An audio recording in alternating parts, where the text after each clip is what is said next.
자, 오랜만에 우리 수행평가를 1차로 마치고 다시 내용으로 복귀를 했습니다. 지구 시스템의 구성 요소 지금부터 설명하도록 시작할게요.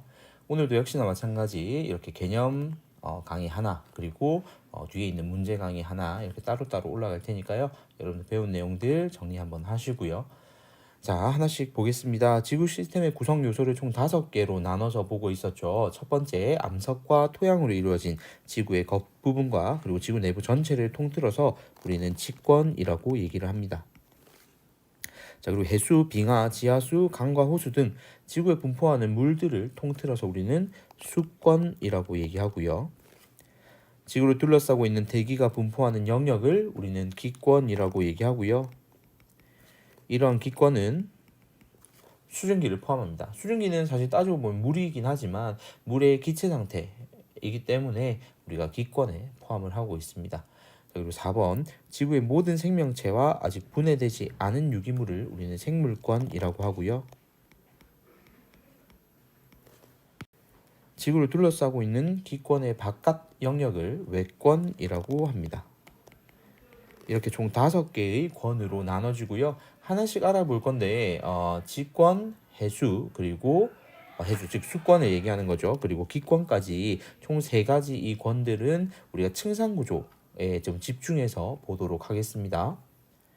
자, 먼저 첫 번째 직권의 층상 구조 한번 살펴볼게요. 자, 우리 중학교 1학년 때 이미 배웠던 내용이기 때문에 어렵지 않게 이해할 수 있을 겁니다. 지금 왼쪽에 있는 그림과 오른쪽에 있는 표의 동그라미 1번은 같은 걸 의미하는 겁니다. 1, 2, 3, 4가 하나씩 살펴볼게요. 먼저 1번부터요.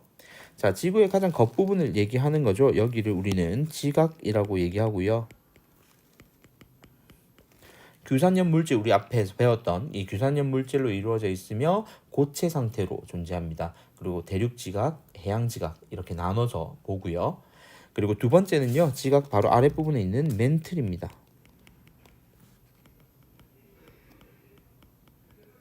지구 전체 부피의 80%를 차지하고 있고요.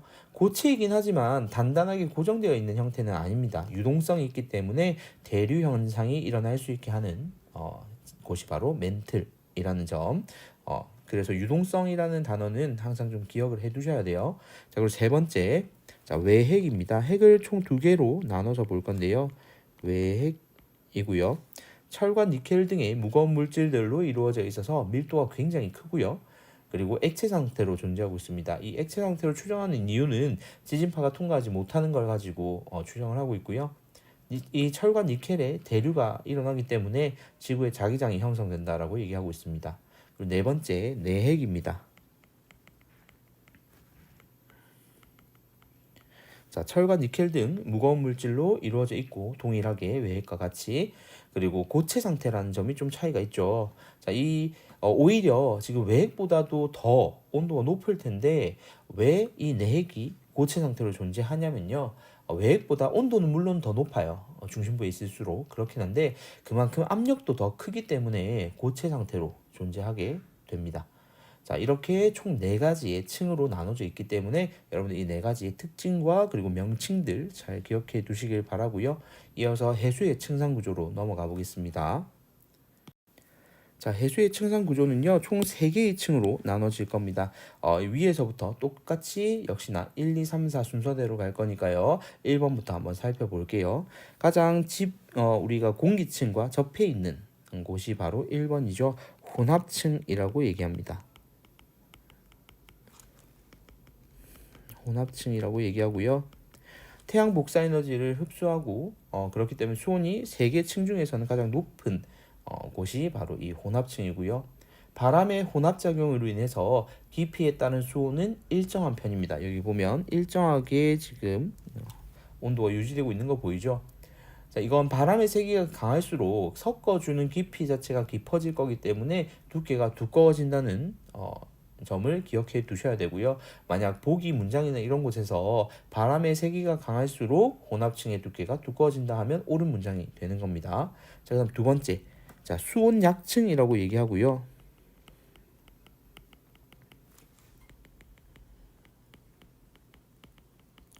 자, 깊이가 깊어질수록 자, 지금 점점 온도가 내려가는 게 보이죠? 그래서 수온이 급격하게 낮아지는 구간이고요. 혼합층과 심해층 사이의 물질과 에너지 교환 자체를 차단시켜주는 역할을 하게 됩니다. 자, 그리고 마지막 심해층이고요.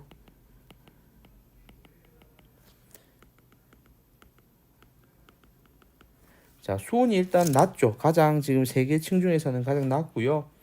깊이에 따른 수온 변화는 거의 없습니다. 왜냐하면 태양 에너지가 도달 자체를 하지 못하기 때문에 온도 변화가 뭐 생길 일이 없이 거의 비슷한 온도를 유지하고 있고요. 그래서 위도, 계절 이런 것과도 무관하게 온도가 일정하게 유지가 되는 곳이 심해층에 해당이 됩니다. 자, 다음 페이지로 넘어가서 또 이어서 우리가 기권 살펴보도록 하겠습니다. 자, 기권은요, 우리 중학교 2학년 때 한번 배웠던 기억이 날 거예요. 그죠? 기권은 높이에 따른 기온 분포를 기준으로 해서 대륙권, 성층권, 중간권, 열권으로 구분을 하게 됩니다. 지금 옆에 지금 따로 표시는 안 해놨는데요. 여기에서는 1, 2, 3, 4가 여러분들 위에서부터 지금 뭐 그대로 순서대로 되어 있다라고 보면 돼요. 그래서 이거는 지금 설명을 밑에서부터 할게요. 4번부터. 자, 높이 올라갈수록 기온이 낮아진다. 지금 여기 노란색으로 되어 있긴 한데 여기 노란색으로 되어 있는데 지금 빨간색으로 덧칠을 할게요. 이렇게 지금 보면 기온이 점점 내려가고 있죠. 그래서 높이 올라가서 기온이 낮아지고요.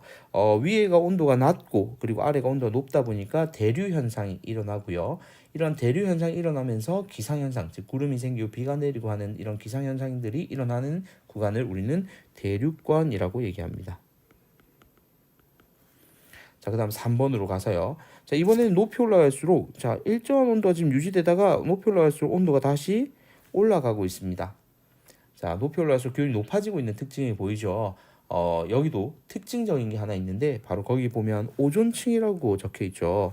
높이 20에서 30km 구간에 오존층이 존재하는데 이 오존층에서 뜨거운 열 에너지를 또 저장을 하고 있기 때문에 이 오존층 이상의 구간에서는 온도가 상승하는 것을 볼 수가 있습니다. 이 구간을 우리는 성층권이라고 얘기하고요. 자, 그다음 2번. 자, 다시 높이 올라갈수록 기온은 낮아지게 됩니다. 그러면 아까 얘기했듯이 위에가 온도가 낮고 아래가 온도가 따뜻하니까 대류 현상이 일어날 거거든요. 그런데 여기에서는 기상 현상은 일어나지를 않습니다. 이유가 뭐냐면 수증기가 거의 없기 때문이죠. 수증기도 결국에는 중력의 영향을 받아서 대륙권에 대부분 모여 있기 때문에 대륙권에서는 기상 현상이 일어나지만 중간권에서는 기상 현상은 관찰할 수가 없습니다. 자, 그다음 마지막 1번. 높이 올라갈수록 기온이 급격하게 높아지고요. 당연히 태양과 가깝기도 하니까 그렇겠죠. 공기에 희박하여 낮과 밤의 기온 차가 매우 큽니다. 그리고 하나 더 특징적으로 기억해야 될 것이 오로라가 발생하는 곳이 바로 이 열권입니다. 그래서 이 오로라까지도 여러분들 기억해 주시고요. 열권이라는 명칭도 당연히 기억을 해 주셔야 되겠죠. 그래서 이렇게 특징들까지 잘 매칭해서 기억해 주시면 우리가 배우는 5개의 권 중에서 3개의 권은 층상 구조를 가진다라는 공통점으로 묶여서 이 각 층의 특징 명칭들 기억하셔야 된다는 점 다시 한번 강조하고 상호작용으로 넘어가 보도록 하겠습니다. 자, 지구 시스템의 구성 요소들 간에 상호작용이 일어날 건데요. 지금 예시 문장들을 막 써놨어요. 여러분들이 이걸 보고 어떤 권들 사이에서 요소들 사이에서의 상호작용인지를 보시면 되는데요. 자, 첫 번째 거부터 하나씩 같이 한번 볼게요. 미리 풀어놓은 친구들은 어떻게 선생님이 풀어가는지 한번 확인해 보세요. 화산 활동으로 대기 중에 분출된 화산재와 화산가스가 지구의 기온을 변하게 하는 것이라고 되어 있죠. 그럼 앞에 있는 단어에 여러분들 좀 집중을 하셔야 돼요. 화산 활동으로, 즉 원인이 화산 활동이잖아요. 그죠? 그래서 대기 중에 분출이 됐다라고 얘기를 했습니다. 즉, 이 기권에게 영향을 준 게 되겠죠.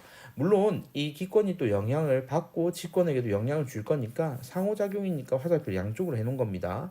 자, 그리고 두 번째, 해수가 밀물과 썰물 파도를 일으켜서 해변의 지형과 암석의 형태를 변하겠대요. 즉 수권이 지권에게 준 영향을 말하는 거죠. 자, 그다음 생물이 광합성을 하여 산소를 방출했대요. 어디로? 대기 중으로. 자, 그러면 생물권이 기권에게 영향을 준 것이겠죠. 자, 그다음 바람에 의한 풍화 침식 작용으로 바위가 꺾여 나갔대요. 그러면 바람은 기권에 해당이 되는 거고요. 바위는 직권에 해당이 되겠죠. 자, 그다음 해수면 위에 부는 바람의 영향으로 바람의 영향으로 해류가 발생했대요. 그럼 이거는 기권이죠. 해수면 위라고 해서 처음에 해수라는 말이 나오니까 뭐 수권을 볼 수도 있지만 물론 여기서는 선생님이 화살표를 양방향으로 해놨기 때문에 어디에 써도 상관없습니다만 혹시라도 화살표를 한쪽 방향만 준다면 여러분들 읽을 때 앞에 것과 뒤에 것 원인과 결과를 잘 보시면 돼요.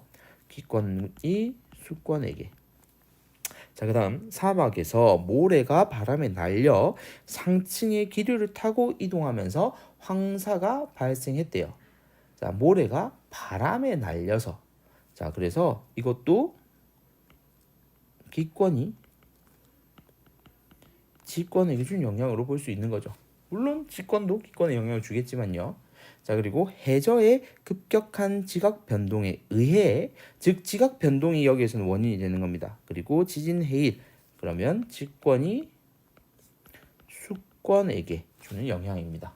자, 그리고 파도의 침식 작용으로 즉 수권에 의해서 해안 절벽과 해식 동굴 즉 직권이 영향을 받는 거고요. 지하수가 석회암 지대를 녹여서 석회 동굴이 만들어졌대요. 그럼 지하수니까 수권이 직권에게 준 영향이겠죠. 그래서 지금 선생님 학습지에는 화살표가 양방향으로 되어 있기 때문에 어느 게 원인인지 결과인지 굳이 여기에서는 따지지 않아도 됩니다만 혹시라도 한 방향으로 되어 있는 경우에는 여러분들이 원인 그리고 결과를 잘 분석해서 하시면 될 것 같아요. 자, 이렇게 해서 개념 강의는 일단 여기서 마무리하고요. 오늘 6문제 풀어야 되거든요. 9월, 11월 출제된 게 한 문제씩 이렇게 매년 나왔기 때문에 6문제 풀 거니까 문제 풀고 강의를 들을 수 있도록 해주세요. 이상입니다.